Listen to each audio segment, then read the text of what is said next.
Good morning. I'm Karen Tumulty, and I'm a columnist here at the Washington Post. And we want to thank you for joining us here at Post Live this morning, where in partnership with the Texas Tribune Festival, we will be having a conversation with Ambassador Kay Bailey Hutchison, who is the permanent representative for the United States at the North Atlantic Treaty Organization. And I am going to apologize in advance if I slip up at some point and refer to her as Senator Hutchison, because of course she did represent the great state of Texas, my home state, in the U.S. Senate for 20 years. And she was there a member of the Republican leadership. So welcome, Ambassador Hutchison. Well, thank you, Karen. It is great to be with you and with the Tribune. And I know they are having a virtual festival for the first time in maybe ever. And so everyone is being more resilient and more creative, and I hope it's all working out. I know it is breaking my heart not to be there in person, wandering up and down Congress Avenue. But I wanted to talk to you a little bit. So NATO, as we mentioned, was formed 71 years ago, right after World War II, to combat what seemed to be the principal threat for Europe and the United States, which was the Soviet Union. But it's now been 30 years since the collapse of the Soviet Union. We are also coming up on another anniversary, which is the first and only time NATO has invoked Article 5, the Mutual Defense Plan, which was right after 9/11.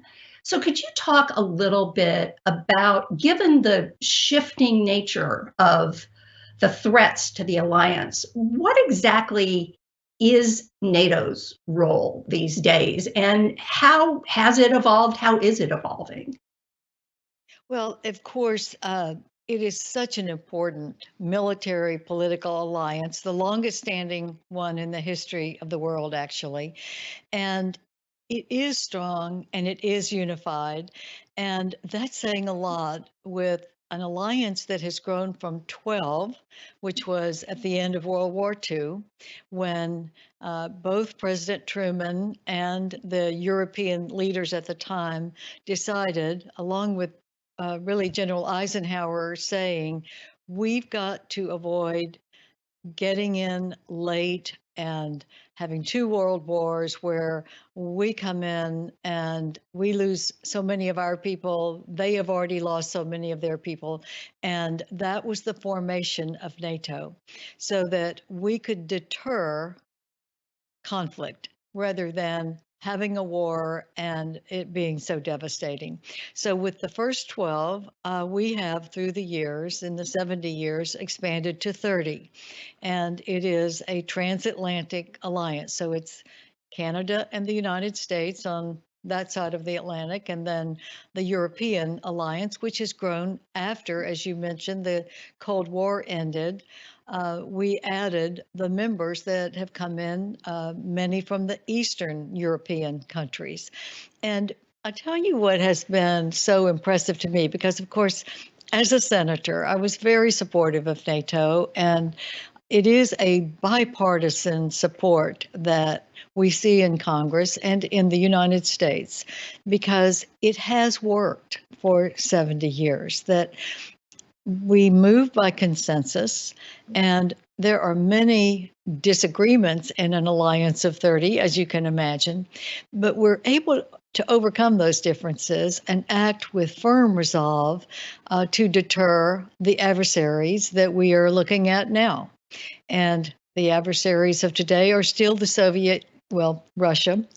And Russia is still, as recently as 2 weeks ago, having a poisoning of the major dissident in the Russian outside the Russian government, to have been poisoned while he was in Russia with a nerve agent that is made in Russia, shows that Russia is not yet ready to come into the community of nations. So we must deter the kinds of acts that we see Russia doing, like running over Crimea, that was part of Ukraine and is still part of Ukraine, and we're standing up for Ukraine's sovereignty in that conflict.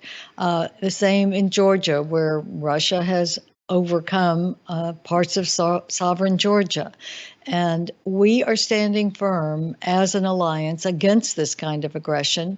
And it is for the security umbrella of all of our people. And before I finish, I want to say we are also now taking on terrorism.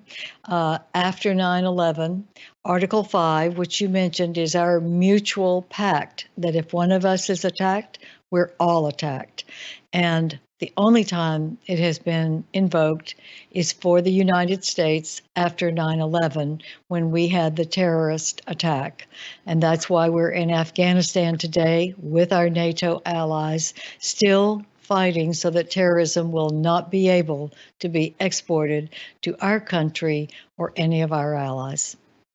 So you came into this job in a sort of unusual situation in that you were appointed by a president who has been a very vocal critic of NATO, complaining, among other things, that the allies don't spend as much of their military budgets as they should on defense. How has that affected your ability to carry out your job, and how has it affected the role that the United States plays in NATO? Well, it's a really good question, because what you said is true. The president campaigned saying the Europeans aren't doing enough. But as you also earlier said, I was in the Senate for 20 years, and every president with whom I served said the same thing, that Europe needs to step up. It needs to do more for its own security so that the balance is there in the alliance for the spending, the capabilities, the contributions that are necessary to be a real deterrent to any kind of adversary. And the president has been very firm, and our allies have stepped up to the plate. They are increasing their spending exponentially, and they're showing that they have gotten the message and that they believe they should do more.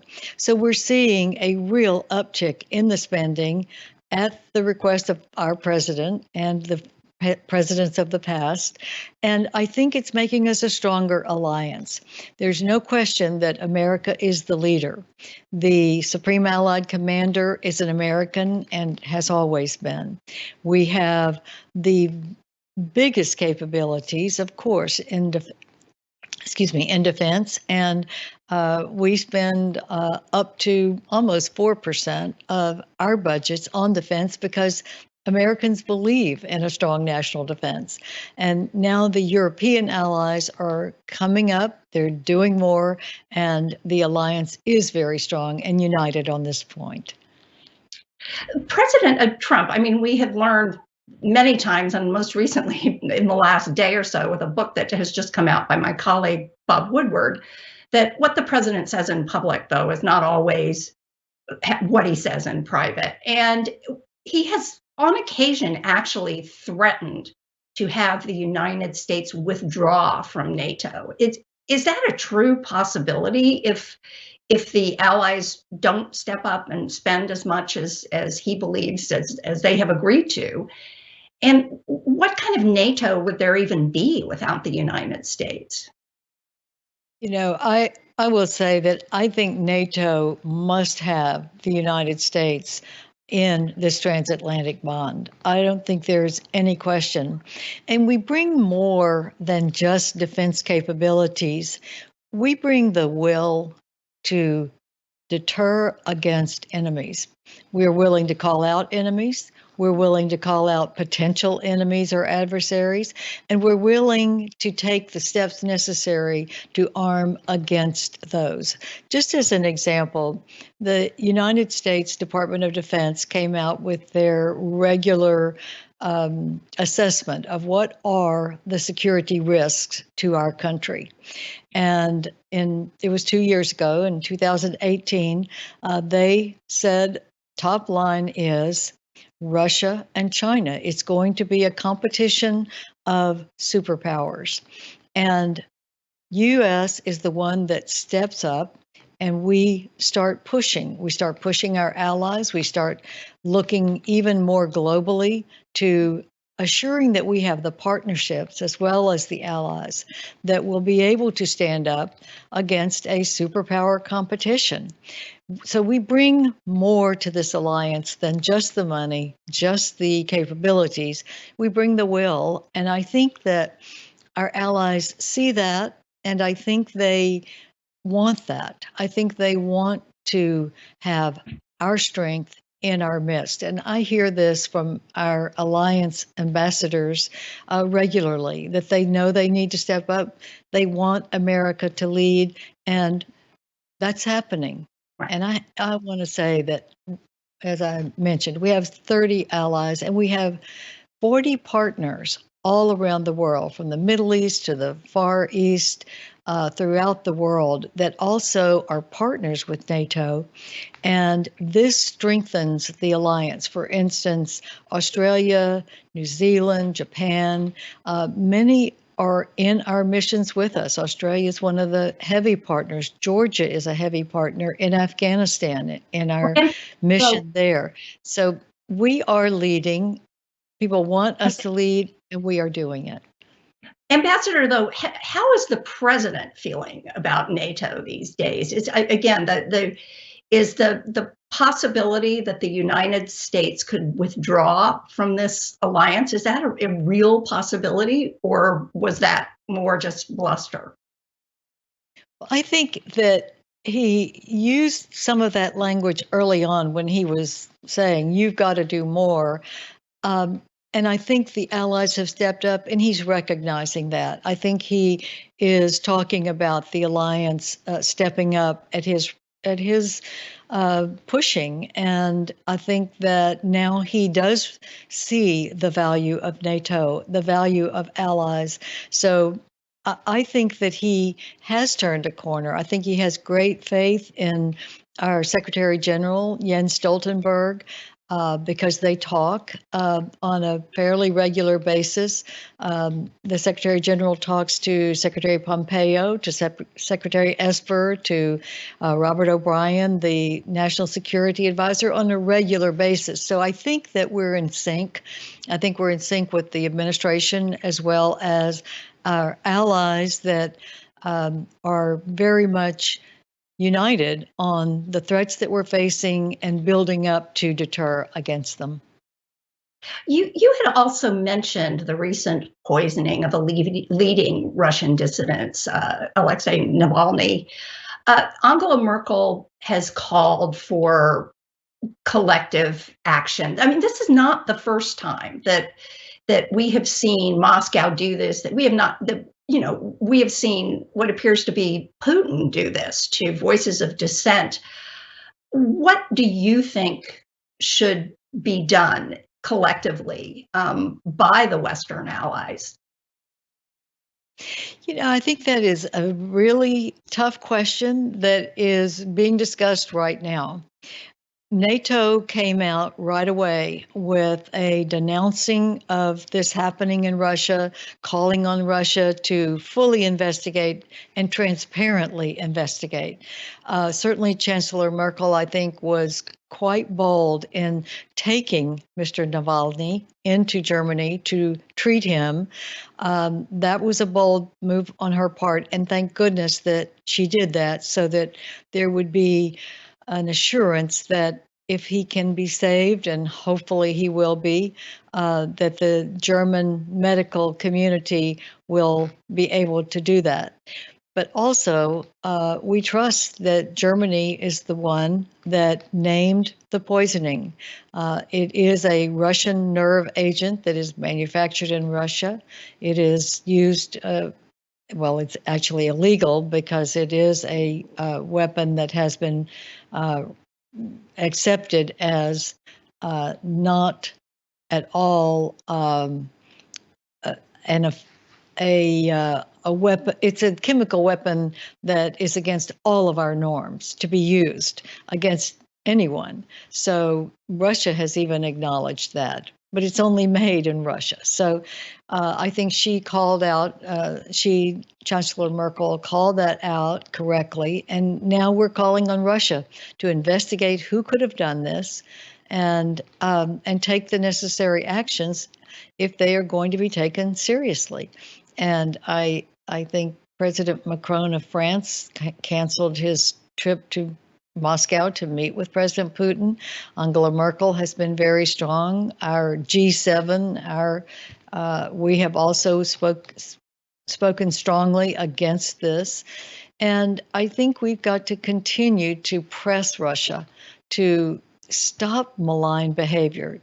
They used this agent against a former Soviet spy that was in the UK. NATO spoke out strongly at that time, and ambassadors were expelled from many of our NATO countries, most of our NATO countries, if not all. And that was a retaliation. Now we're talking about, will sanctions be right? Will the Germans cancel Nord Stream 2? I hope they will, but they have to do that themselves. I think there are a number of opportunities for all of us to have a collective response, and I think we're talking about it now. We're certainly looking to Russia to see if they will come forward and admit that this was done in Russia and that someone will be called to account for it. And then we will make the appropriate, hopefully, joint effort against Russia doing something like this or being behind it. Well, and as we look at tomorrow being the anniversary of 9/11, it's a reminder that of how long the war in Afghanistan has gone on. And we've seen, constant efforts to bring the two sides, the Taliban and the Afghan government, to the negotiating table. And it just seems to fall apart every time. How hopeful are you that this is something that could actually happen? And especially given that, the President Trump's probably his central promise in foreign policy was to end the endless wars. And at this point, this one has gone on longer than any in our history. We are going to have a ceremony here at NATO in front of a piece of the World Trade Center that is at the entrance to NATO.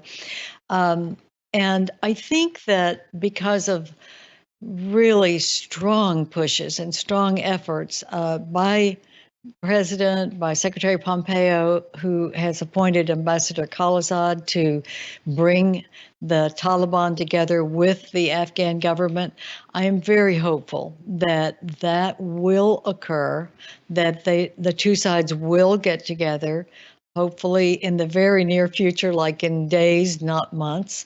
And it would be in Doha as a beginning. It's not going to be easy, and no one should think that this is going to be a quick peace negotiation, but it is going to start, I think, in the very near future because of the efforts that have been made really by the United States with the Taliban to set the parameters by which all of the different communities in Afghanistan will be represented. And there have been so many great strides in Afghanistan, educating girls and having signs of peace. We've been training the Afghan soldiers so that they would be able to hold on to a peace if we can get the agreement by the Taliban to stop the violence and sit down with the government of Afghanistan and the communities that are represented in the Loya Jirga and come to an agreement on what Afghan peace will be that is inclusive of all of the minority groups and the different community issues in Afghanistan. They have had international support in that country for 20 years now. NATO has been a force because of Article 5 on behalf of the United States. They've been at our side all of these 20 years. Now we are on the cusp of seeing the fruits of that, and we're all very hopeful. And I think tomorrow in our celebration of the lives that have been given for this effort after 9/11, that we will be able to start those peace talks and thank the people who have stood with Afghanistan and all come together to say the lives that were lost will not be in vain, that we will go forward with an Afghanistan and an Iraq, hopefully, that will not be able to foment terrorism that will be exported to the United States and our people or any of our allies ever again. Well, in the time we have left, I'd like to turn to domestic politics because if I remember this correctly, you actually made history as the first Republican woman ever elected statewide in the state of Texas. And we have seen, you look at Congress, there are so many more women in Congress than there used to be. But the Republican Party is still really struggling. Like after the 2018 election, there was a just influx of Democratic women to the House, but the number of Republican women in the House went down by 10. How well do you think the Republican Party is really doing in recruiting and promoting women candidates? And what would you like to see them do more of? Well, it is a tough situation, and certainly I'm very proud that there are 25% of the United States Senate now women. And when I got there, I was the 7th woman to be sitting in the United States Senate. And now there are 25. And I think that is a good step in the right direction. However, I think that Republicans need to do more. I don't think that we are nearly where we should be as a Republican Party in electing women, getting them through the primaries. It's very tough. I had a tough primary. I've had several tough primaries, and I know how hard it is. But I think Republicans are reaching out. I think they're making the effort, and I think we've had great increases. I think we are now 9 out of the 25. I think there's 17 or so Democrats, and the rest are Republicans, maybe 8. And I think that we need to do more. I think we've recognized that we need to do more. And so I think that we're going in the right direction, but we need to equalize those numbers a whole lot more. You sort of touched on a sort of paradox here, because if you look at the research that's been done by the Center for American Women in Politics at Rutgers, among others, it does seem that where Republican women candidates really struggle is in the primaries. That, if a female Republican candidate gets to a general election, they generally do quite well. And the Democrats have a lot of infrastructure in place. They have organizations like Emily's List and others that go out and recruit women candidates, prepare them to run.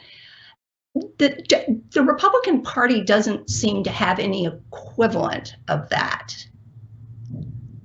I think the Republican Party does when a woman is nominated, but I think you've gone to the real heart of the problem, which is getting out of the primaries. And I think that is what needs to be addressed. The party can't really recruit into primaries because they're supposed to be not favoring candidates. I think I have seen in the Senate where the Republican senators, the campaign committee, is being more active in recruiting women. I think they've been very bold in recruiting women. I think they know that they need to do more of that. And I think that when they do, they didn't used to support in primaries, but once a woman won, she would be supported. I had no support in the primary from the party or from the senatorial campaign committee, but now they've sort of changed direction, and they will help a candidate that they recruit or an incumbent that is in a primary. And I think that's healthy because I think you need to give that backup and that support, which has been later coming maybe by the Republicans, but which has, I think, turned the corner. So I think it's going in the right direction, and we are just going to keep on trying to make sure that it does. I have tried to help women candidates. I can't now as an ambassador, but I've tried to help women candidates a lot along the way. I've campaigned for them, and I think Republicans are doing that more now as well in primaries. To make sure that good, credible candidates do have that backup and support. And how important do you think it is to the future of the Republican Party to become less of just a white male party? And again, you look down on the floor of the House of Representatives these days in the chamber, and the difference really is striking.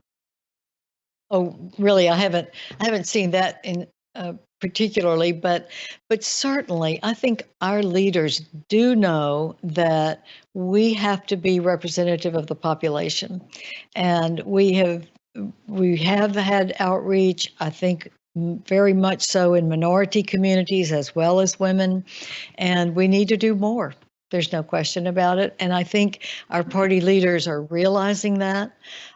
Just as I think the Democratic Party leaders are as well. And I think especially noticing that the Democratic Party leaders went after women candidates who had served in the military. And I think that's a great step in the right direction, and one that Republicans can do as well. We have Republicans who've now served in the military who are in the Senate, women who are in the Senate, as well as those in the House. And I think military experience is really strong, and it increases the understanding of Congress about what the military needs for that strong national defense. I think it's one of the reasons that we have such a strong support for a strong national defense, which is different from what I'm seeing in European elections, where the support for a strong national defense is not as out front in European countries as it is in the United States. And I'm really glad that we have that kind of background. I think we now have more congressional members. I won't say more than ever, because it used to be that we routinely had former people who had served in the military that went into Congress. That dissipated in the waning years, but it's coming back, and I think it's a good thing. Well, thank you very much. I'm afraid that's all the time we have today, but Ambassador Hutchison, it has been so great to talk to you, and I hope I have next something time. I need to say. I want to Sorry. say one more thing, and that is you. I am so proud of you being a graduate of the University of Texas and in journalism. You're an award-winning journalist, and I am so proud of you. You follow in Walter Cronkite, Arthel Neville, and you're doing a great job too. So I wanted to point that out. Kay Bailey Hutchison also I came. am an orange and white leader, if you didn't know. But again, thank you for, and hopefully next time we can go to the Texas Tribune Festival in Austin again. But it has been great for both of us. Anyway, thanks again. And please join us here next week for conversations with, for conversations that will be coming up next week with Senator Marco Rubio, Bishop T.D. Jakes, and journalist Soledad O'Brien. And on Tuesday, we will launch our Road to Recovery series when my colleague Frances Stead Sellers has a conversation with philanthropist Melinda Gates.